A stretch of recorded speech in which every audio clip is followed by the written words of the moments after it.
semuanya, kembali lagi bersama saya Maria Dutilin Kelain. Jadi di video kali ini kita akan membahas tentang teori agenda setting. Ya, salah satu teori yang ada di dalam public relation. Jadi teori agenda setting adalah salah satu teori di dalam public relation yang pertama kali dikemukakan oleh Maxwell McCombs dan Donald Shaw pada tahun 1972.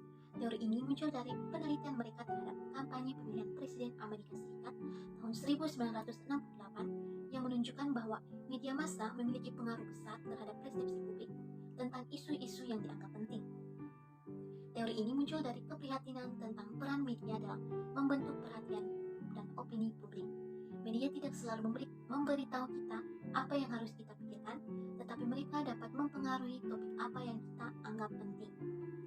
McCombs dan Shaw menemukan bahwa terdapatnya hubungan yang kuat antara isu-isu yang disorot oleh media dan isu-isu yang dianggap penting oleh masyarakat.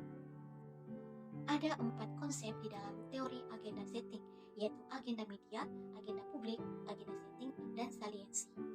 Dalam konteks public relation, teori agenda setting sangat relevan karena menunjukkan pentingnya strategi komunikasi yang efektif untuk mengelola isu dan citra.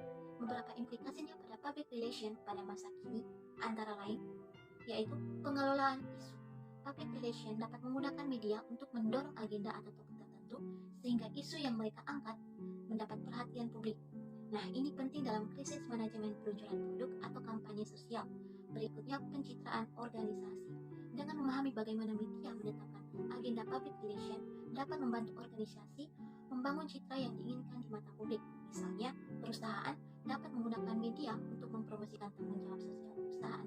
Sebagai contoh yang paling jelas dari teori agenda setting adalah berita televisi. Ketika kekerasan seksual terhadap anak meledak, masyarakat menerima informasi ini sebagai gambaran kenyataan yang sebenarnya, meskipun mereka tidak mengalaminya secara langsung. Informasi ini membuat masyarakat sadar akan kasus dan lebih peka terhadap petunjuk yang mengarah pada kasus tersebut. Tidak jarang setelah pelecehan seksual terhadap anak terekspos di suatu daerah, kasus serupa terungkap di daerah lain. Nah, hal ini menunjukkan bahwa media mempengaruhi cara berpikir masyarakat, termasuk apa yang dianggap penting dan tidak. Informasi disajikan di media membuat orang berpikir bahwa itu penting dan layak untuk diperhatikan. Media massa tidak dapat menghadirkan kepada publik apa yang sebelumnya tidak terlihat. Apakah itu benar-benar penting atau tidak penting?